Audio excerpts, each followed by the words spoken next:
కేవలం సర్టిఫికెట్ మాత్రమే కాదు, రియల్ టైమ్ AI నాలెడ్జ్ తో మీ IT డ్రీమ్స్ నెరవేర్చుకునే golden chance Vcube software solutions.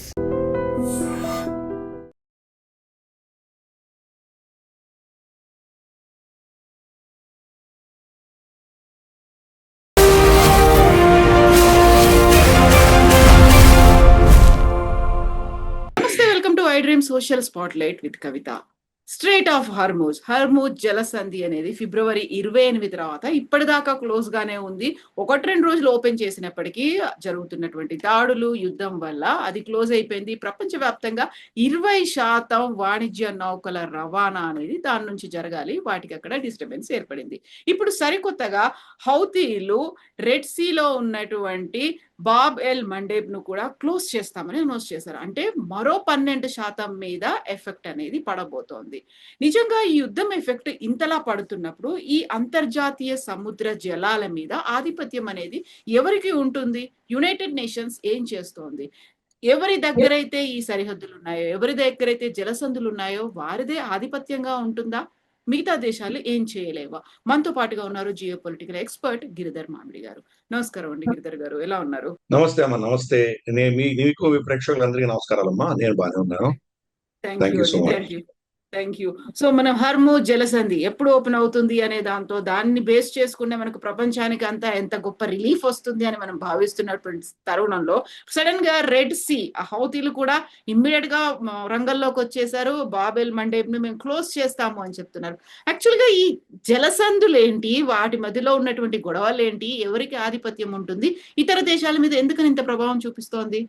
అంటే ఇప్పుడు జలసంధుల గురించి మనం మాట్లాడుకుంటే ఈ రోజు కొత్త విషయం కాదమ్మా. ఇది చరిత్రలో మనం గతంలో కూడా చూసాం. మనం ఈ వెస్ట్ ఏషియా ప్రాంతము, సెంట్రల్ ఏషియా ప్రాంతము, ఇవన్నీ కూడాను ఎప్పుడైతే మనకు ఇస్లామిక్ రాజ్యాలుగా ఏర్పడినాయో అప్పుడు యూరోప్ భారతదేశానికి పెడుతున్నటువంటి వాణిజ్యం కట్ అయిపోయింది. మనకు అలెగ్జాండర్ ఆయన గ్రేటో కాదో నాకు తెలియదు, కానీ అలెగ్జాండర్ మన దేశానికి వచ్చినప్పుడు ఈ యొక్క వాళ్లకు మనకు వాణిజ్యం ఏర్పడింది. మొహంజదారో హరప్ప నుంచి కూడా మనం ఇక్కడి నుంచి మనకు వెస్ట్ ఏషియా కావచ్చు, అటు నుంచి యూరోప్ కావచ్చు, మన వాణిజ్యం జరుగుతుండేది. కానీ వీళ్ళు వచ్చిన తర్వాత అంటే మనకు ఈ ప్రాంతం అంతా ఇస్లామిక్ దేశాలు ఏర్పడిన తర్వాత అక్కడి నుంచి వాణిజ్యం కట్ అయిపోయేసరికి వాళ్ళ అవసరం కోసం వాళ్ళు ఏం చేశారు, వాళ్ళు సీ రూట్ టు ఇండియా కనుక్కోవాలి అని చెప్పేసి వాస్కోడిగామా, కొలంబస్ వీళ్ళందరూ ఎందుకు బయలుదేరారో మనకు అర్థం చేసుకోవచ్చు. అంటే ఈ ట్రేడ్ రూట్స్ అన్నవి చాలా కీలకమైనవి, చరిత్రలో కూడా అవే చాలా కీలకమైనవి. ట్రేడ్ రూట్స్ కట్ చేస్తే కనుక సామ్రాజ్యాలు కొలాప్స్ అయినాయి, అంత ఆర్థిక వ్యవస్థ అస్తమస్తమైనటువంటి పరిస్థితులు మనకు తెలుసు. కాబట్టి యుద్ధంలో కూడా ఎప్పుడైతే వాళ్ళకు సప్లై చైన్ కట్ చేస్తారో అప్పుడు ఓడిపోతారు. అటువంటి పరిస్థితి ఈ రోజు మనం చూస్తున్నాం. దీన్ని ఈ రోజు కాదమ్మా, కొన్ని తరతరాలుగా, కొన్ని దశాబ్దాలుగా, కొన్ని శతకాలుగా దీన్ని అస్త్రంగా వాడుకుంటున్నారు. ఎవరి దగ్గర శక్తి ఉంటే వాళ్ళు వాడుకునేవారు. అందుకనే మనం చూస్తే కనుక యూరోపియన్ దేశాలన్నీ కూడాను వాళ్ళ కాలనీస్ కి వెళ్ళడానికి కూడా దారింబడి వాళ్ళు ఏదో ఒక సప్లై చైన్ పెట్టుకున్నారు. For instance Dutch east India company మన ఇండోనేషియా అంతా వాళ్ళ అధీనంలో ఉండేది. కానీ అక్కడి దాకా వెళ్ళాలంటే దారిలో పెట్టుకున్నారు వాళ్ళు. మనకు ఆంధ్రప్రదేశ్ లో భీమినిపట్నం వాళ్ళకు ఒక పోర్ట్ గా ఉండేది. తర్వాత మనకు ఇన్ఫాక్ట్ కేరళ సైడ్ వాళ్ళు ప్రాంతాన్ని కబ్జా చేసుకునే ప్రయత్నం చేశారు, కానీ పొడక్షి రాజా వాళ్ళని ఓడించారు. అలాగే మనకు యూకే అలాగే పెట్టుకుంది, ఫ్రాన్స్ అలాగే పెట్టుకుంది. ఫ్రాన్స్ చూస్తే మనకు పాండిచేరిలో పెట్టుకున్నారు వాళ్ళు, గోవాలో వచ్చి పోర్చుగీస్ పెట్టుకున్నారు. ఇవన్నీ కూడా ఏంటంటే కనుక సప్లై చైన్ కి మనకు దారిలో వాళ్ళ ట్రేడ్ ని సురక్షితంగా ఉంచుకోవడానికి కోసం వాళ్ళు పెట్టుకున్నటువంటి ఇవన్నీ కూడా స్థావరాలు. ఈ రోజు మనం చూస్తే కనుక ఈ యొక్క సెన్సిటివ్ ఏవైతే మనకు ఈ ట్రేడ్ ప్యాసేజెస్ ఉన్నాయో దాని మీద అమెరికా ఆధిపత్యం చలాయించాలని ప్రయత్నం చేస్తున్నారు. మనకు పనామా కెనాల్ వాళ్ళ అధీనంలో ఉంది. మనకు జిమ్మీ కార్టర్ దాన్ని పనామా హస్తగతం చేసిన తర్వాత క్రమేపీ చైనా అక్కడ వాళ్ళ ఆధిపత్యం పెట్టుకుంటున్నారు. వాళ్ళు అక్కడ ఎంట్రీ ఎగ్జిట్ 2 పాయింట్స్ లో కూడాను చైనీస్ కంపెనీలో పనిచేస్తున్నాయి. అందుకనే సడన్ గా డొనాల్డ్ ట్రంప్ వచ్చాక ఏమన్నాడంటే, ఇది మాకు హస్తగతం చేయకపోతే పనామానే నేను ఆక్యుపై చేస్తానని బెదిరించాను. ఇది బాబల్ మండప్ తర్వాత మన స్ట్రేట్ ఆఫ్ హార్మోజ్ కంటే ముందరే డొనాల్డ్ ట్రంప్ ప్రెసిడెంట్ అయిన తర్వాత మొట్టమొదటి స్టేట్మెంటే పనామా మీద ఇచ్చాడు. కాబట్టి అర్థం చేసుకోవాలి ఇవి ఎంత కీలకమైన. అలాగే మన దగ్గర కూడా బ్రహ్మాస్త్రం మన దగ్గర ఉన్నది. మనకు అండమాన్ నికోబార్ ఐలాండ్స్ నుంచి వెళ్ళేటువంటి ఛానల్ 10 ఏదైతే అంటామో, మనం 10 డిగ్రీ ఛానల్ అంటామో, అది మనకు ఒక అస్త్రం లాంటిది. రేపటి రోజు చైనాని మనం అరికట్టాలంటే కనుక ఇక్కడ మనం కాపు కాసి వాళ్ళని ఆపామంటే కనుక ఇవన్నీ కూడా ఆగిపోతాయి. కాబట్టి ప్రపంచంలో ఈ వల్నరబుల్ చోక్ పాయింట్స్ అని ఉన్నాయి, చాలా ఉన్నాయి ఇవన్నీ కూడాను. అలాగే మనకు చైనా చోక్ పాయింట్స్ ఉన్నాయి. చైనా కానీ రష్యా కానీ చాలా పెద్ద దేశాలు, కానీ వాటికి దౌర్భాగ్యమైన పరిస్థితి ఏంటంటే వాళ్ళకు ఓపెన్ సముద్రానికి యాక్సెస్ లేదు. వాళ్ళు చైనా వస్తే చైనా సముద్రం అంతా కూడాను first chain of islands, Japan, Taiwan, south Korea, Philippines వీళ్ళందరూ కాపు కాస్తున్నారు. దీన్ని దాటి వెళ్తే కనుక అక్కడ మళ్ళీ అమెరికన్ ఇన్ఫ్లుయెన్స్ చాలా ఉంది. సోలమన్ ఐలాండ్స్ కావచ్చు, ఫీజీ కావచ్చు, గువామ్ కావచ్చు, వనువాటు, కిరిబాటి, మార్షల్ ఐలాండ్స్, ఇటువంటి చాలా ఉన్నాయి. సో ఇవన్నీ కూడా అమెరికా అధీనంలో ఉన్నాయి. కాబట్టి ఇవన్నీ దాటి వాళ్ళు పెసిఫిక్ ఓషన్ లో వెళ్ళడం చాలా కష్టం. అదే పరిస్థితి రష్యా కూడా. రష్యా ప్రపంచంలోనే అన్నిటికంటే పెద్ద దేశం అయినా కానీ కూడా వాళ్ళకు ఉన్నటువంటి ఆర్క్టిక్ సముద్రం అంతా కూడాను కంప్లీట్ గా మంచుతో నిండిపోయి ఉంటుంది. అటుపక్కన చూస్తేనేమో అలాస్కా ఉంది, అలాస్కాలో అమెరికా ఉంది. అమెరికాని వాళ్ళు దాటి వాళ్ళైతే రాలేదు.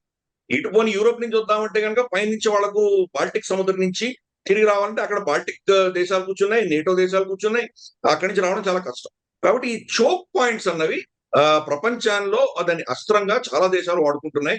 అది చాలా కీలకమైంది, ప్రపంచ ఆర్థిక వ్యవస్థకే చాలా కీలకమైంది.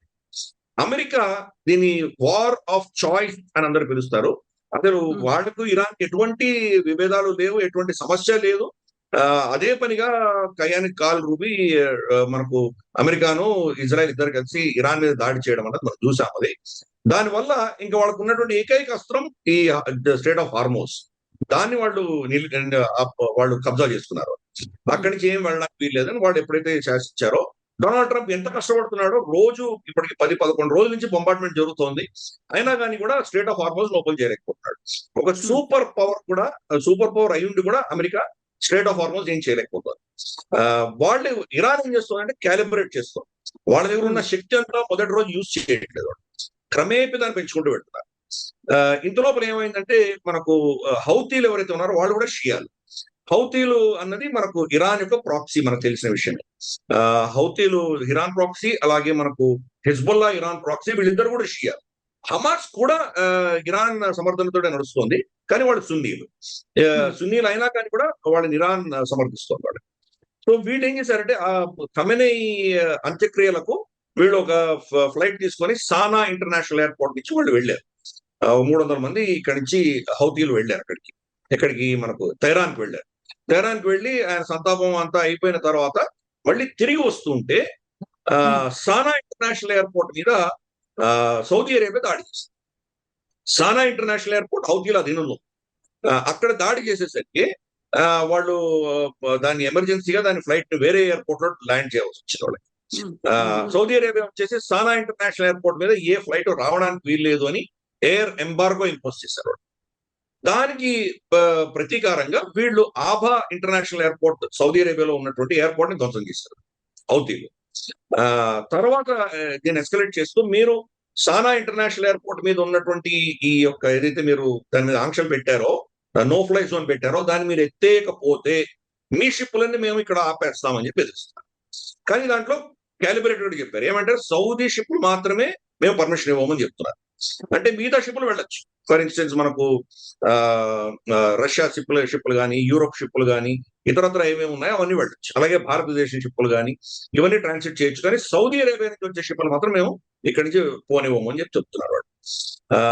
మనకి ఏమైందంటే, మనకు స్ట్రెయిట్ ఆఫ్ హార్మోస్ బ్లాక్ అయిన తర్వాత సౌదీ అరేబియా ఏం చేసిందంటే, ఇటువంటి పరిస్థితి రావచ్చేమో అని తెలిసి వాళ్ళ జుబైల్ ఏదైతే మనకు ఫీల్డ్స్ ఉన్నాయో, సౌదీ ఆరాంకో ఫీల్డ్స్, అది ఈస్టర్న్ ఫీల్డ్స్ అంటారు అవి. అది ఇరాన్ చాలా దగ్గరగా ఉంటాయి. అది పర్షియన్ గల్ఫ్ నుంచి అక్కడి నుంచి బయటికి రావాలి. అందుకని ఇటువంటి సమస్య వస్తుందని తెలిసే ఇరాక్ యుద్ధం అప్పుడు, గతంలో గల్ఫ్ యుద్ధాలు అప్పుడు కూడా వాళ్ళు ఏం చేశారంటే పైప్ లైన్ వేసుకున్నారు. అక్కడి నుంచి పైప్ లైన్ వేసుకుని మనకు యాన్బు అని చెప్పేసి మనకు మదీనా దగ్గర ఉంటుంది, అక్కడ వాళ్ళు రెడ్ సీ పోర్ట్ లో దాన్ని ఆ పైప్ లైన్ నుంచి ఆయిల్ షిప్ లో లోడ్ చేసి పంపించే దిశగా వాళ్ళు పెట్టుకున్నారు. అంటే మొత్తం పర్షియన్ గల్ఫ్ మూతపడినా సౌదీ అరేబియా ఆయిల్ సప్లైలో ఎటువంటి సమస్య ఉండదు. అలా వాళ్ళు గతంలోనే వాళ్ళు చేసుకున్నారు. దాని నుంచి రమారమి మనకు 10 నుంచి 12% రెడ్ సీ నుంచి మనకు సరఫరా అవుతుంది. ఇప్పుడు ఏం చేశారంటే హౌతీలు ఇది డిక్లేర్ చేసేసరికి ఏషియా సైడ్ వెళ్ళవలసిన షిప్పులన్నీ కూడా అయిపోతున్నాయి. సరే యూరోప్ వాళ్ళు వెళ్ళొచ్చు, యాన్బు నుంచి అక్కడ మనకు దాని ఏమంటారంటే సూయజ్ కెనాల్ గుండా వాళ్ళు మెడిటరేనియన్ నుంచి అటు నుంచి యూరోప్ వెళ్ళొచ్చు, లేదా ఆ మెడిటరేనియన్ సీకి వెళ్ళి మళ్ళీ తిరిగి కేప్ ఆఫ్ గుడ్ హోప్ మొత్తం ఆఫ్రికాని చుట్టి వెళ్ళాల్సి వస్తుంది. అంటే ఇక్కడి నుంచి బబల్ మండప్ చాలా దగ్గర, అది జస్ట్ ఒక 20 కిలోమీటర్ల గ్యాప్ ఉన్నటువంటి ఒక ప్యాసేజ్ అది. దాన్ని దాటితే గల్ఫ్ ఆఫ్ ఏడెన్ లోకి వస్తాయి షిప్లు, గల్ఫ్ ఆఫ్ ఏడెన్ నుంచి అరేబియన్ సీలోకి వస్తాయి. సో అక్కడ వాళ్ళు ఓన్లీ ఇప్పుడు సౌదీ అరేబియాకి వాళ్ళు కాపు కాసి వాళ్ళు ఈ యొక్క అటాక్స్ అనేది వాళ్ళు చేస్తున్నారు, వాళ్ళకి వార్నింగ్ ఇచ్చారు. సరే ఇప్పుడు మరి ఇది ఏ దిశగా ఎస్కలేట్ అవుతుందో తెలియదు మనకి. ఎంబీఎస్ వచ్చేసి ఆల్రెడీ డొనాల్డ్ ట్రంప్ తో మాట్లాడి డొనాల్డ్ ట్రంప్ పర్మిషన్ తీసుకునే ఈ దాడి చేశాడు అని వింటున్నాం. మరి అటువంటి అమెరికా ఎలా పర్మిషన్ ఇచ్చిందో నాకు తెలియదు. ఎందుకంటే అమెరికా ఈ రోజు ఇరాన్ తోటి యుద్ధం చేయడానికి సతమతం అవుతుంది. ఇరాన్ మీద బాంబులు వేస్తున్నారు, కానీ ఇరాన్ ఎదురుదాడులు వాళ్ళ స్థావరాలన్నీ గణనీయంగా దెబ్బతింది. జార్డన్ లో కావచ్చు, సిరియాలో కావచ్చు, ఇరాక్ లో కావచ్చు, బహ్రెయిన్ లో కావచ్చు, బాగా గణనీయంగా దెబ్బలు తగ్గినాయి. ఇంకా ఇరాన్ ఎస్కలేట్ చేస్తూ నెక్స్ట్ లెవెల్లో ఖతార్ కానీ, యుఏఈ కానీ, సౌదీ కానీ వీటి మీద దాడి చేస్తే ఏమవుతుంది. ప్లస్ వీళ్ళ ఇన్ఫ్రాస్ట్రక్చర్ మీద దాడి చేయలేదు ఇంతవరకు ఇరాన్. అంటే వీళ్ళ వాటర్ డిసలైనేషన్ ప్లాంట్స్ కానీ, లేదా విద్యుత్ సరఫరా కేంద్రాలు కానీ, లేదా వీళ్ళ ఆయిల్ ప్రొడక్షన్ కేంద్రాలు కానీ వాటి మీద ఇంకా దాడి చేయలేదు ఇరాన్. చేస్తే ఏమవుతుంది పరిస్థితి. అందుకని ఇంకా 4-5 మెట్లు ఉన్నాయి. అమెరికా మరి ఇది ఏ స్థాయిలో దాన్ని తీసుకెడుతుందో, ఇప్పుడు ఆపేస్తుందా, ముందుకు తీసుకెడుతుందా మనకు తెలియదు. అందుకనే మనం అమెరికా షూస్ లో మనం డొనాల్డ్ ట్రంప్ పొజిషన్ లో కూర్చొని మనం ఆలోచన చేశామంటే ఆయనకి ఏం ఆప్షన్స్ ఉన్నాయి. ఆ 14 పాయింట్ ఎంఓయూ ఏదైతే ఉందో కంప్లీట్ గా దాసోహం అన్నట్టే ఉంది. కాబట్టి అది ఎలాగో నిలవదు అని నేను చాలా కాలంగా చెప్తున్నాను. అదే జరిగింది అది. సో అది నిలిచేటువంటి సమస్య, అది నిలవదు అది. కాబట్టి ఇంకేం ఆప్షన్స్ ఉన్నాయి, యుద్ధం చేయడం తప్ప ఇంకేం ఆప్షన్స్ ఉన్నాయి ఆయనకి. కాబట్టి ఎంత వీలైతే అంత ఇరాన్ యొక్క శక్తిని క్షీణించి వాళ్ళ కెపాసిటీని ధ్వంసం చేయడం అన్నది ఒక లక్ష్యంగా పెట్టుకున్నారు. అల్టిమేట్ గా వాళ్ళకు యుద్ధం చేసే పటిమ, వాళ్ళ శక్తి పడిపోయిందంటే ఎప్పుడో ఒకప్పుడు వాళ్ళు డిస్కషన్కి వస్తారు. ఏదో మేము కోరిన కోరికలు వాళ్ళు యాక్సెప్ట్ చేయాల్సి వస్తుంది అన్నటువంటి ఈ యొక్క నెరేటివ్ తప్ప ఇంకేమీ లేదు వాళ్ళకి. ఇరాన్ ఏం ప్రయత్నం చేస్తుంది, గతంలో కూడా వీళ్ళు మమ్మల్ని కొట్టారు, ఇప్పుడు కూడా కొడుతున్నారు. కాబట్టి మేము అమెరికాకి కాస్ట్ పెంచుతాం, వాళ్ళు యుద్ధం చేయడంలో వాళ్ళకి చాలా నష్టం వచ్చేలాగా మేము చేస్తాం. సో మొత్తం నిలిపేస్తాం. బబల్ మండప్ ని ఆపేశారు, ఇప్పుడు స్టేట్ ఆఫ్ హార్మోజ్ ని ఆపేశారు. సడన్ గా ఈ రోజు మనం యుఎస్ఏ లో యావరేజ్ మనకు పెట్రోల్ ధరలు, గ్యాసోలిన్ అంటారు వాళ్ళు, $4 per gallon. వాళ్ళు గ్యాలన్ లెక్కన వేస్తారు, మనం లీటర్ అంటాం, వాళ్ళు గ్యాలన్. $4 per gallon యావరేజ్ దేశంలో. కాలిఫోర్నియా లాంటి ప్రాంతంలో అయితే $5.5-6 దాటిపోయింది. కాబట్టి మొత్తం దేశవ్యాప్తంగా యావరేజ్ $4 టచ్. ఇది కనుక ఇలాగే కొనసాగిందంటే బహుశా 5-6 దాకా వెళ్ళేటువంటి ప్రమాదం ఉంది. ఎందుకంటే ఓవరాల్ ప్రపంచంలో దీని రిఫైనింగ్ కెపాసిటీ పడిపోతుంది. రిఫైనింగ్ చేసి సరఫరా చేసేటువంటి సౌదీ అరేబియా ఈ రోజు వాళ్ళ కెపాసిటీ తగ్గుతుంది. వాళ్ళు నిజంగా అంత సప్లై చేయలేకపోయిన పరిస్థితి. ఒకవేళ సప్లై చేసినా ఖర్చుతో కూడినటువంటి మొత్తం వీళ్ళ లాజిస్టిక్స్ అంతా కూడాను సౌత్ ఆఫ్రికాని చుట్టుముట్టి రావాల్సింది. కనీసం అంటే ఒక 3-4 వారాలు ఎక్స్ట్రా పడుతుంది, కాబట్టి ఆ ఖర్చు అంతా పెరుగుతుంది. కాబట్టి ఈ పరిస్థితులలో అమెరికాకి ఏదో విధమైన ప్రెషర్ వస్తుంది. కాబట్టి అమెరికా మళ్ళీ కొంచెం దిగొచ్చి రీజనబుల్ గా మాట్లాడతారు అనేది ఇరాన్ యొక్క క్యాల్కులేషన్. అందుకని దీన్ని అస్త్రంగా వాడుకుంటుంది ఇరాన్. సౌదీ అరేబియా పరిస్థితి ఏంటంటే కనుక ఈ యుద్ధం ఇక్కడ ఆపేస్తే కనుక ఇంకా జీవితాంతం ఇరాన్ కి గుడిగం చేయాలి, ఇరాన్ కి బానిసలుగా ఉండాలి. వాళ్ళు ప్రతి షిప్ దగ్గర వాళ్ళు టోల్ కలెక్ట్ చేస్తారు, వాళ్ళు బెదిరిస్తారు. వాళ్ళని నా మొహం నచ్చకపోతే రేపు పొద్దున మళ్ళీ నా షిప్ మీద దాడులు చేస్తారు వాళ్ళు. కాబట్టి ఇరాన్ కి నన్ను ప్రశ్నించే అధికారము, నన్ను ప్రశ్నించే శక్తి ఉండకూడదు. కాబట్టి వాళ్ళని నాశనం అయ్యి తీరాలి. దాంట్లో ఇజ్రాయెల్ వచ్చేసి హమాస్ ని, హిజ్బుల్లాని హ్యాండిల్ చేస్తుంది, హౌతీలను నేను హ్యాండిల్ చేస్తాను. ఇరాన్ కున్న శక్తి క్షీణించాలంటే వాళ్ళ ప్రాక్సీలు కూడా క్షీణించాలి. వీళ్ళు ముగ్గురు నాశనం అవుతాయి, కానీ ఇరాన్ యొక్క శక్తి తగ్గదు. కాబట్టి అమెరికా ఇరాన్ తో యుద్ధం చేస్తుండగా, ఇజ్రాయెల్ హౌతీలు మన హమాస్ హిజ్బుల్లా మీద యుద్ధం చేస్తుండగా నేను హౌతీలని కంట్రోల్ చేస్తానని సౌదీ అరేబియా దిగింది. సో ఇది అక్కడ జరుగుతున్నటువంటి ఈక్వేషన్స్. యుఏఈ కూడా ఏం చేసిందంటే ఇప్పుడు పైప్ లైన్ వేయడం మొదలు పెట్టింది. ఫుజేరా వాళ్ళు వచ్చేసి మనకు గల్ఫ్ ఆఫ్ ఒమాన్ లో ఉంటుంది, అది పర్షియన్ గల్ఫ్ లో ఉండదు అది. కాబట్టి వాళ్ళ అబుదాబిలో ఉన్నటువంటి ప్రొడక్షన్ అంతా కూడాను గల్ఫ్ ఆఫ్ ఒమాన్ లో డెలివరీ చేసి అటు నుంచి తీసుకువెళ్లే దిశగా వాళ్ళు కూడా ప్లాన్ చేస్తున్నారు. ఇదే అక్కడ జరుగుతున్నటువంటి పెద్ద విషయం అమ్మ. అందుకని ఎవరి యాంగిల్లో చూసినా కానీ కూడా వాళ్ళ గేమ్స్ ఆడుకుంటున్నారు, వాళ్ళ స్ట్రెంగ్స్ ఏమున్నాయో దాన్ని వాళ్ళు వాడుకుంటున్నారు, దాన్ని ముందుకు తీసుకెళ్లే ప్రయత్నం చేస్తున్నారు. కానీ ఇంకొకరి వీక్నెస్ ఒకరు ఎక్స్‌ప్లాయిట్ చేసే దిశగా ఇవన్నీ నడుస్తుంది. సొల్యూషన్ మనకి ఇప్పుడు కూడా కనిపించట్లేదు. అఫీషియల్ గా ఇరాన్ ఈ 14 పాయింట్ MOU అన్నది అయిపోయింది. అఫీషియల్ గా వాళ్ళు యుద్ధం డిక్లేర్ చేశారు. ఇంతవరకు వాళ్ళు అఫీషియల్ యుద్ధం డిక్లేర్ చేయలేదు, ఇప్పుడు యుద్ధం డిక్లేర్ చేశారు. అమెరికా ఇంతవరకు కూడాను ఆ 14 పాయింట్ MOU మేము దాని నుంచి వెనక్కి పెడుతున్నామని అఫీషియల్ గా స్టేట్మెంట్ ఇవ్వలేదు. సరే, డొనాల్డ్ ట్రంప్ ప్రెస్ కాన్ఫరెన్స్ అన్నాడు, according to me that is dead అని అన్నాడు. కానీ అకార్డింగ్ టు మీ నన్ను అడిగితే నేను అంటాను అన్నాడు. కానీ అఫీషియల్ గా అమెరికా ఈ 14 పాయింట్ MOU నుంచి బయటకు వచ్చినట్టు వాళ్ళు చెప్పలేదు. కానీ ఇరాన్ మాత్రం చాలా స్పష్టంగా ఇంకా దానికి సంబంధం లేదు, మా 14 పాయింట్ MOU మాకు సంబంధం లేదు, మేము యుద్ధం చేస్తున్నామని యుద్ధం ప్రకటించారు. వాళ్ళు ఇంతవరకు ఇద్దరు యుద్ధం ప్రకటించలేదు. అమెరికా కూడా ఏమనిందంటే ఇది స్పెషల్ ఆపరేషన్స్ అని. ఇన్ఫాక్ట్ డొనాల్డ్ ట్రంప్ అయితే మొదటి వారం రోజులు ఏమన్నాడంటే వీఆర్ ఆన్ ఎక్స్కర్షన్ అన్నారు. ఏదో 4 రోజులు అయిపోతుంది అనుకొని భావించాడు. సో ఈ రోజు అది కాదు, అఫీషియల్ యుద్ధం డిక్లేర్ చేశారు. ఇప్పుడు ఇరాన్ అఫీషియల్ గా యుద్ధం డిక్లేర్ చేస్తే అమెరికా యుద్ధం డిక్లేర్ చేయకుండా ఎలా ఉండగలదు?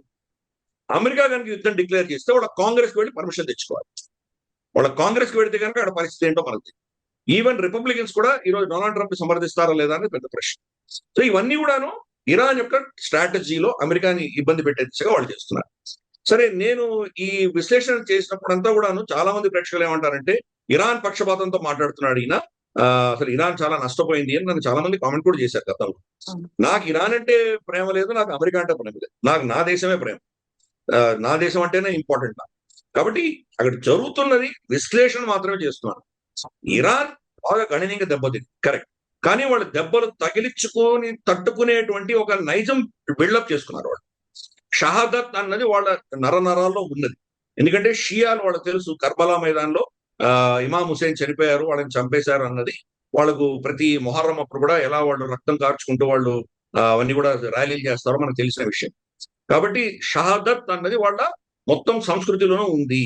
కాబట్టి దెబ్బలు తిన్నంత మాత్రాన వాళ్ళని ఓడిస్తాము, వాళ్ళని లొంగ తీసుకుంటాము అన్నటువంటి ఇజ్రాయెల్ కానీ అమెరికా కానీ వీళ్ళ నారేటివ్స్ ఫెయిల్ అవుతున్నాయన్నది నా విశ్లేషణ. కానీ వాళ్ళకి ఆ శక్తి ఉన్నదంతా ఏంటి? ఇవో straight of Hormuz. Straight of Hormuz open చేయడం ఆల్మోస్ట్ నెక్స్ట్ ఇంపాసిబుల్. మీరు ఇరాన్ సర్వనాశనం చేసిన వాళ్ళ మీద మీరు న్యూక్లియర్ బాంబులు వేసినా కానీ కూడా ఇరాన్ చేయవలసిందంతా ఏంటంటే కనుక అక్కడ పెడుతున్నటువంటి 10 షిప్పుల్లో ఒక షిప్ మీద డ్రోన్ అటాక్ చేస్తే చాలు, మొత్తం ఇన్సూరెన్స్ కంపెనీని ఆగిపోతాయి. ఈ యొక్క భయం అన్నది ఉంటుంది.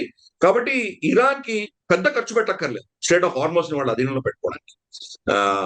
అందుకని చర్చల ద్వారానో లేదా ఇతరత్ర ప్రెషర్ ద్వారానో వాళ్ళని లొంగ తీసుకోవాలి. కానీ ఇలా యుద్ధం చేసి మాత్రం ఇరాన్ తోటి పెద్దగా గెలిచేటువంటి అవకాశాలు చాలా చాలా అరుదు, చాలా తక్కువ. మనకు తెలియదు మనకు, బట్ ఏ లెవెల్లో వాళ్ళకు నష్టం వస్తే వాళ్ళు చర్చలకు ఒప్పుకుంటారు అన్నది చెప్పడం చాలా కష్టం. బట్ ఇందాక నేను చెప్పినట్టు వాళ్ళు తట్టుకునేటువంటి దెబ్బలు తినేటువంటి శక్తి వాళ్ళలో చాలా ఎక్కువ ఉంది. కాబట్టి అమెరికాకు లేదు. ఈరోజు 2 సైనికులు చనిపోతేనే అక్కడ ఆల్రెడీ చాలా చర్చలు జరుగుతున్నాయి. ఇంకా రేపు ఒక 10-15 మంది, 20 మంది, 30 మంది చనిపోయారంటే ఏమవుతుంది పరిస్థితి? సపోజ్ వాళ్ళ ఎయిర్ క్రాఫ్ట్ క్యారియర్ మీదనో లేదా వాళ్ళ ఇతరత్ర ఎస్టాబ్లిష్మెంట్ మీద దాడులు జరిగితే చాలా ఆల్మోస్ట్ 20-30 వేల మంది సైనికులు, అమెరికన్ సైనికులు ఈరోజు గల్ఫ్ ప్రాంతంలో ఉన్నారు.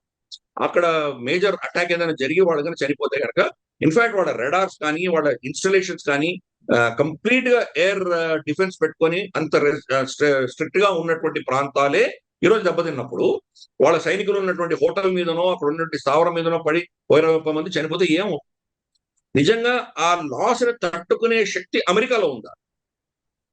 అది మనం అర్థం చేసుకోవాలి. దాన్ని ఈ రోజు ఇరాన్ ప్లే చేస్తుంది. అందుకని క్రమేపీ ఒకసారి యుద్ధం డిక్లేర్ చేసిన తర్వాత ఇది ఏ లెవెల్ కి తీసుకువెడతారు అన్నది అమెరికా మీద ఆధారపడి ఉంది. అమెరికాకి ఆప్షన్స్ లేవు. నేను అమెరికా యాంగిల్లో చెప్పాను, ఇరాన్ యాంగిల్లో చెప్పాను. కాబట్టి ఈ పరిస్థితి లాక్ జామ్ ని ఎవరు దీన్ని సాల్వ్ చేయాలి? ఇదిలా ఉండగా ఇంత లోపల ఏమైంది? ఇప్పుడు హౌతీలు సౌదీ అరేబియా మీద దాడి చేశారు కాబట్టి, ఆబా ఇంటర్నేషనల్ ఎయిర్పోర్ట్ కొట్టారు కాబట్టి అఫీషియల్ గా సౌదీ అరేబియా, పాకిస్తాన్ ఇద్దరు కలిసి హౌతీల మీద యుద్ధం చేయాలి. ఎందుకు? వాళ్ళిద్దరి మధ్యలో నేటో లాంటి ఒప్పందం ఉంది. ఏ ఒక్క దేశం మీద దాడి జరిగినా ఇంకొక దేశం వాళ్ళని సమర్థిస్తూ ఆ యుద్ధంలో దిగాలి అని వాళ్ళకి ఒప్పందం ఉంది. కాబట్టి ఇప్పుడు కనుక పాకిస్తాన్ సౌదీ అరేబియాని సమర్థిస్తూ యమన్ లో హౌతీలకు వ్యతిరేకంగా యుద్ధంలో దిగితే డైరెక్ట్ గా ఇరాన్ తో యుద్ధం చేసినట్టు. అప్పుడు ఇరాన్ ఊరుకుంటుందా? ఇరాన్ మరి పాకిస్తాన్ మీద యుద్ధం మొదలు పెట్టిందంటే ఇది ఇంకా ఎక్స్పాండ్ అయ్యేటువంటి ప్రమాదం ఎక్కువ. ఎక్స్పాండ్ అవుతా మరి పరిస్థితి ఏమో.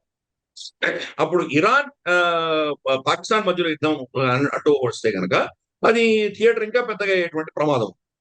అందుకని ఇవి ఏ దిశగా పెడుతుంది చెప్పడం చాలా కష్టం. ఇంత లోపల పాకిస్తాన్ కువైట్ తో కూడా మంత్రాలు చేస్తోందని వింటున్నాం. సౌదీ అరేబియాతో ఎలాగైతే ఒప్పందం ఉందో అటువంటి ఒప్పందమే కువైట్ తో పెట్టుకుందామని అనుకుంటారు వాళ్ళు. కువైట్ తో పెట్టుకుంటే కనుక డైరెక్ట్ గా ఇరాన్ తో యుద్ధమే వస్తుంది వాళ్ళకి, పాకిస్తాన్ కి. దానికి ప్రతిగా వాళ్ళు ఏం కోరుతున్నారంటే ఇన్వెస్ట్మెంట్స్, తర్వాత వాళ్ళకి అప్పులు, తర్వాత వాళ్ళకి చమురు ఫ్రీగా వచ్చేలాగా వాళ్ళు ఒప్పందం చేసుకుంటారు. ఈ రోజు సౌదీ అరేబియాతో చేసుకున్న ఒప్పందం అంటే కక్కలేరు, మింగలేరు, ముందుకు వెళ్ళలేరు, వెనక్కి వెళ్ళలేరు పాకిస్తాన్. ఒకవేళ వాడు ఏదో నెపని చెప్పి మీరు ఫస్ట్ యమన్ మీద దాడి చేశారు కాబట్టి, వాళ్ళు మీ ప్రతి దాడి చేశారు కాబట్టి మేము రాము అని చెప్పచ్చు. మీరు కామ్గా ఉన్నప్పుడు, శాంతిగా ఉన్నప్పుడు మీ మీద దాడి చేస్తే మేము రావాలి, అది ఒప్పందము. కానీ ఫస్ట్ దాడి మీరు చేశారు కాబట్టి నేను రానక్కర్లేదు అని పాకిస్తాన్ చెప్పచ్చు. అది కనుక చెప్పిందంటే లక్షలాది మంది పాకిస్తానీయులు సౌదీ అరేబియాలో పనిచేస్తున్న వాళ్ళందరినీ వెనక్కి పంపించేస్తుంది Saudi Arabia. Plus Saudi Arabia ఇచ్చిన అప్పులన్నీ వెనక్కి అడుగుతుంది. యుఏఈ ఎలా అయితే అడిగిందో అలా సౌదీ అరేబియా కూడా అడుగుతుంది. కాబట్టి ఒక చాలా క్లిష్టమైన పరిస్థితిలో ఈ రోజు పాకిస్తాన్ ఇరుక్కుంది. ఏదైతే మధ్యవర్తిత్వం చేశారో అదంతా ఫ్లాప్ అయింది. ఈ రోజు డొనాల్డ్ ట్రంప్ కానీ, మార్కో రూబియో కానీ, మనకు జేడీ వ్యాన్స్ కానీ పాకిస్తాన్ గురించి ఎవరు మాట్లాడలేదు. ఇరాన్ లో ఉన్నటువంటి అంతర్గత మంత్రి కూడా ఇప్పుడు ఇస్లామాబాద్ లోనే ఉన్నారు. అక్కడ ఆసిఫ్ మునీర్ తో మాట్లాడుతున్నారు, షాబాజ్ షరీఫ్ తో మాట్లాడుతున్నారు. అంటే మళ్ళీ మీడియేషన్ కోసం ట్రై చేయమనేనా అది? తప్పకుండా కాదు. అది ఇటువంటి కొన్ని స్ట్రాటజికల్ డిస్కషన్స్ జరుగుతున్నాయి. ఈ రోజు ఇరాన్ లోనే చాలా పెద్ద ప్రమాదం వచ్చి పడింది. వాళ్ళ అంతర్గతమైన సమస్యలు చాలా ఉన్నాయి. వాళ్ళ హార్డ్ లైనర్స్ ఎవరైతే ఉన్నారో వాళ్ళు మనకు గలిబాఫ్ కానీ, లేదా మనకు వాళ్ళ అరగాచి ఆయన కానీ, లేదా వాళ్ళ పెజెస్కియాన్ కానీ, వీళ్ళ మీద వాళ్ళు ఒత్తిడి తీసుకొస్తున్నారు. మీరు ఇంకా అమెరికాతో చర్చను చేయకండి, చాలా స్పష్టంగా చెప్పారు. యుద్ధం డిక్లేర్ అయిపోయిన తర్వాత ఇంకా దాంట్లో చర్చ ఏముంటుంది, ఏముండదు దాంట్లో. కాబట్టి పాకిస్తాన్ అమెరికాను ఒప్పించి యుద్ధం ఆపించగలిగే కెపాసిటీ పాకిస్తాన్ ఉందా? లేదు కదా. పాకిస్తాన్ వాడు ఏమైనా డొనాల్డ్ ట్రంప్ వింటాడా? వినడు కదా. డొనాల్డ్ ట్రంప్ ఆపదలుచుకుంటే నేనే ఆపాను అని చెప్పి నామూషి కంటే కూడా పాకిస్తాన్ నన్ను రిక్వెస్ట్ చేసింది కాబట్టి నేను ఆపాను అని ఏదో ట్వీట్ చేస్తాడు. అంతగా మించి ఏమీ లేదు. పాకిస్తాన్ కి సీన్ లేదు అక్కడ.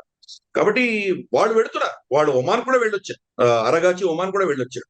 సో వాళ్ళు అన్ని దేశాలు విజిట్ చేస్తున్నారు, అందరితో మాట్లాడుతున్నారు. వాళ్ళు ఇచ్చే మెసేజ్ ఒకటే సింపుల్: అమెరికా కనుక వాళ్ళకి యుద్ధం ఆపకపోతే మేము దీన్ని ఎస్కలేట్ చేస్తాము. ఎస్కలేట్ చేశామంటే కొన్ని దశకాల దాకా, 10-20 సంవత్సరాల దాకా మీకు కెపాసిటీ ఉండదు.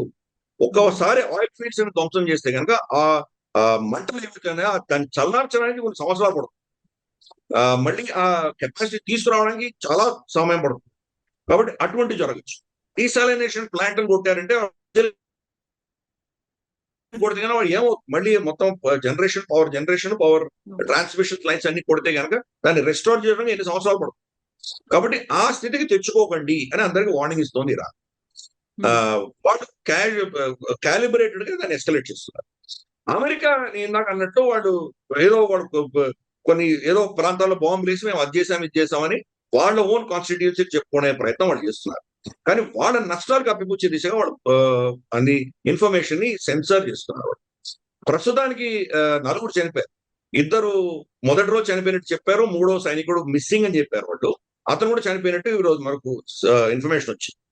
4వ సైనికుడు ఇరాక్ లో వీళ్ళ డ్రోన్ ని డిస్మాంటిల్ చేస్తుండగా పేరు చనిపోయాడని తెలుసు. 4 సైనికులు చనిపోయారని చెప్తున్నారు. కానీ ఇది టెక్నికల్ గా కరెక్ట్ న్యూస్ అయి ఉండొచ్చు. కానీ అసలు నిజాలు చూస్తే కనుక చాలా మంది చనిపోయి ఉండొచ్చు. సో 17 అనేటువంటి లెక్కలు చెప్తున్నారు. మా 17 మంది సైనికులను చంపారు కాబట్టి మిమ్మల్ని వదిలే ప్రసక్తి లేదు, ఈ నెంబర్ మీ మీద ఇంకా ఎక్కువ డబ్బులు చేస్తాము అనేది. 17 మంది యుద్ధం మొదలైనప్పటి నుంచి ఇప్పటి వరకు ఈ దాడిలో, ఇప్పుడు జరుగుతున్న దాడిలో 4 అఫీషియల్ గా చనిపోయినట్టు చెప్తున్నారు. కానీ 4 సైనికులు మాత్రం. మిగతా వాళ్ళు కాంట్రాక్టర్స్ చనిపోతే కానీ అది సైనికులు చనిపోయినట్టు కాదు కదా. కాంట్రాక్టర్లు అంటారు. వాళ్ళ అమెరికన్ ఆర్మీ అంతా కూడా కాంట్రాక్టర్స్ అంటారు. ఫర్ ఇన్స్టెన్స్ అక్కడ ఎయిర్పోర్ట్ లాజిస్టిక్ హ్యాండ్లింగ్ ఎవరో కంపెనీకి ఇచ్చేస్తారు. అక్కడ మిజైల్స్ ని, ఈ షెల్స్ ఇవన్నీ ఎయిర్ క్రాఫ్ట్ లో లోడ్ చేయడము, తర్వాత మన ట్యాంకుల్లో లోడ్ చేయడము, వాళ్ళకి పెట్రోల్ పోయడము, దాన్ని సర్వీస్ చేయడము, రిపేర్ చేయడం, ఇవన్నీ యంత్రాంగం ఏదైతే ఉంటుందో అదంతా సైన్యం చేయదు, సైన్యం ఎవరికో అవుట్ సోర్స్ చేస్తుంది. వాళ్ళు చనిపోతే కదా సైనికులు చనిపోలేదు కదా, అందుకే వాళ్ళు చెప్పకపోవచ్చు. సో ఇటువంటివి ఉన్నాయి. సో ఇరాన్ తర్వాత అల్ జజీరా వీళ్ళందరూ ఏమంటున్నారంటే నలుగురు కాదు ఇంకా చాలా పెద్ద సంఖ్యలో చనిపోయారు వీళ్ళు అంటున్నారు. 100 పైచిలకు ఈరోజు గాయాలు తగిలిన వాళ్ళకు అని మనకు తెలుస్తుంది. ఈ కాస్ట్ ఎస్కలేషన్ పెరిగే కొద్దీ అంటే వాళ్ళ ప్రజలు వాళ్ళ సైనికులు చనిపోయే కొద్దీ ఇంకా ఎక్కువ మంది చనిపోయే కొద్దీ అమెరికా మీద ప్రెషర్ పెరుగుతుంది. సో అందుకని ఈ పరిస్థితిలో ఎవరు గెలిచినా ఎవరు గెలుస్తారని చెప్పడం చాలా కష్టం. ఎవరు గెలవరు, అందరూ ఓడిపోతారు. ప్రపంచం దానికోసం వెయిట్ చేయట్లేదు. మొదటి నెల 2 నెలలు కష్టపడ్డారు అందరూ కూడాను. ఏప్రిల్ కాగానే ప్రత్యామ్నాయాలు చూసుకుంటున్నారు. ఇందాక నువ్వు చెప్పావు కదమ్మా 20% మనకు ఇక్కడి నుంచి వస్తుంది, ఓ 10%, 12% మనకు ఇక్కడ నుంచి వస్తుంది. ఆల్రెడీ అది కూడా తగ్గి 20%లో కూడా రమారమి ఒక 10% మేనేజ్ అవుతుంది. ఎందుకంటే మధ్యలోంచి షిప్లు వస్తూనే ఉన్నాయి, అక్కడి నుంచి ఏదో తక్కువ సంఖ్యలో అయినా కానీ వస్తూనే ఉన్నాయి. కాబట్టి ఒక 10-12% అక్కడ మనకు దెబ్బ తగ్గింది. ఇక్కడ మనకు స్టేట్ ఆఫ్ హార్మోస్ లో యావరేజ్ గా 10% మనకు ప్రపంచవ్యాప్తంగా సప్లైస్ 10% దెబ్బతిన్నాయి స్టేట్ ఆఫ్ హార్మోస్ లో. ఇక్కడ ఇందాక నేను చెప్పినట్టు యాన్బూ నుంచి వాళ్ళు via Suez canal Europe supply వాడు కంటిన్యూ చేయొచ్చు వాళ్ళు. కాబట్టి మొత్తం అక్కడ ఉన్నటువంటి 12-13% ఏదైతే ఉందో అది మొత్తం దెబ్బతినదు. బహుశా ఒక 6-7% మాత్రమే దెబ్బతింది. అంటే రమారమి 17% ప్రపంచంలో 17-18% చమురు ఈరోజు దెబ్బతింటుంది. కానీ ప్రపంచం ఊరుకోలేదు కదా, ప్రత్యామ్నాయం చూసుకుంటున్నారు. మనకు 85% ఖతార్ నుంచి వచ్చేది వంట గ్యాస్. ఈ రోజు ఖతార్ నుంచి మనకి ఏమీ రావట్లేదు. మన ఇంట్లో మరి సిలిండర్లు దొరుకుతున్నాయి కదా, అంటే ప్రభుత్వం ఏదో చేసి ఉండొచ్చు కదా, అది మనం అప్రిషియేట్ చేయాలి. మనకు మొత్తం ప్రపంచంలో భారతదేశం ఏకైక దేశము 2 శత్రు దేశాల నుంచి లార్జెస్ట్ క్వాంటిటీ మనం ఇంపోర్ట్ చేసుకుంటున్నాం. ఒకటి రష్యా నుంచి ఆయిల్ ఇంపోర్ట్ చేసుకుంటున్నాము, క్రూడ్ ఆయిల్. అమెరికా నుంచి గ్యాస్ ఇంపోర్ట్ చేసుకుంటున్నాం. అమెరికా నుంచి, కెనడా నుంచి, Latin America, Brazil, Chile, Argentina ఇక్కడి నుంచి, అలాగే మనకు నైజీరియా నుంచి ఇతరత్ర ప్రత్యామ్నాయాలు చూస్తున్నాం. ఆఫ్ కోర్స్ రష్యా నుంచి ఆయిల్ ఇంకా ఇంక్రీజ్ చేశాం. వెనిజువేలా కూడా ఉంది. వెనిజువేలా లాగా ఉంది మనకి. అది ఆఫ్ కోర్స్ వెనిజువేలా అంటే అమెరికానే అనుకోవాలి. ఎందుకంటే మనం అది చాలా ఒక కరప్షన్ లో పరాకాష్ట అని చెప్పొచ్చు. అది వెనిజువేలా నుంచి వచ్చేటువంటి చమురుకు మనం వెనిజువేలాకి పే చేయం. ఒక ఇంటర్నేషనల్ బ్యాంక్ అకౌంట్ పే చేస్తే ఆ బ్యాంక్ అకౌంట్ లో నుంచి ప్రతి బ్యారెల్ కి కొన్ని డాలర్లు డొనాల్డ్ ట్రంప్ తన కుటుంబం తీసేసుకుంటారు. మిగతా దాంట్లో వాళ్ళ ఖర్చులు మినహాయించి వెనిజువేలాకి ఓన్లీ కొంత పోర్షన్ మాత్రమే పంపిస్తారు వాళ్ళు. కాబట్టి మనం వెనిజువేలాకి పే చేయట్లేదు. అదే పరిస్థితి ఇరాక్ కూడా అంతే. ఇరాక్ లో ఆయిల్ మనం కొన్నామంటే అంతా అమెరికాకు వెళ్ళి, అమెరికా వాళ్ళు ఏ బ్యాంక్ లో వేయమంటే ఆ బ్యాంక్ లో పైసలు వేయాలి. దాంట్లో ఇరాక్ వాళ్ళు ఎంత ఇవ్వదలుచుకున్నారు అంత ఇస్తారు, మిగతా అంతా అమెరికా తీసుకుంటారు. అదే ఫార్ములా వెనిజువేలాలో కూడా. సో కాబట్టి ఈ పరిస్థితులలో ప్రపంచం అంతా ప్రత్యామ్నాయాలు చూసుకుంటారు. అందుకనే మనం ఈరోజు చూస్తే కనుక ఇక్కడ మన సనాయ్ తకాషి భారతదేశం ఎందుకు వచ్చారు, ఆవిడ మోదీ గారు ఆస్ట్రేలియా ఎందుకు వెళ్ళారు, వీళ్ళందరికీ కూడా అమెరికా నుంచి తర్వాత ఈ సంక్షోభం నుంచి ప్రత్యామ్నాయాలు కావాలి. ప్రత్యామ్నాయాలు కావాలంటే కనుక ఈ రోజు ప్రపంచంలో లార్జెస్ట్ మనకు చమురుని ప్రాసెస్ చేయగలిగినటువంటి కంపెనీ రిలయన్స్ పెట్రోకెమికల్స్ మనకు జామ్నగర్ లో ఉంది. ఈ రోజు ఈవెన్ రష్యా కూడా మనకు అంత చమురు వాళ్ళు సప్లై చేస్తున్నా కానీ కూడా ముడి చమురు వాళ్ళ రిఫైనరీస్ మీద యుక్రెయిన్ దాడి చేసి వాళ్ళు గణనీయంగా నష్టపోయారు. కాబట్టి మళ్ళీ రిఫైన్డ్ పెట్రోలియం ప్రొడక్ట్స్ మన దగ్గర కొనుక్కుంటారు. వాళ్ళు అమెరికాకు సప్లై చేస్తున్నాము, యూరోప్ సప్లై చేస్తున్నాము, రష్యాకు సప్లై చేస్తున్నాము. ఈ రోజు ఆస్ట్రేలియా కావాలంటుంది, జపాన్ కావాలంటుంది. వీళ్ళందరూ కూడాను ఫినిష్డ్ పెట్రోలియం ప్రొడక్ట్స్ అంటే పెట్రోల్, డీజిల్, కెరోసిన్ ఇవన్నీ కూడా భారతదేశం సప్లై చేస్తుంది. మనం 85% ఇంపోర్ట్ చేసినా కానీ కూడా ఈ రోజు ప్రపంచంలో రమారమి 20-25% ఫినిష్డ్ పెట్రోలియం ప్రొడక్ట్స్ భారతదేశం ఇస్తుంది. అందుకని ప్రత్యామ్నాయాలు అన్ని దేశాలు చూసుకుంటున్నాయి. ఈ అమెరికాను పక్కన పెట్టేసి ప్రత్యామ్నాయాలు చూసుకుంటున్నాయి. ఈ రోజు చూస్తే కనుక మనకి ఈవెన్ నేటో దేశాలు కూడాను ఫ్రెండ్స్ ఆఫ్ యుక్రెయిన్ అని చెప్పి 4 కలిశారు. ఎవరు వాళ్ళు? జర్మనీ, ఫ్రాన్స్, మనకు యూకే, తర్వాత యుక్రెయిన్, ఈ 4 దేశాలు కలిసి. అఫ్ కోర్స్ కేర్ స్టార్మర్ ఇప్పుడు లేరు, ఆయన వెళ్ళిపోయారు. అండీ బర్న్హామ్ ప్రైమ్ మినిస్టర్ అయ్యారు నిన్ననే. అంతకంటే ముందర 2 రోజుల ముందర కేర్ స్టార్మర్ కలిశారు. అంటే అమెరికాను పక్కన పెట్టి డైరెక్ట్ గా పుటిన్ తో మాట్లాడుకుందామని వీళ్ళు నిర్ణయించుకున్నారు.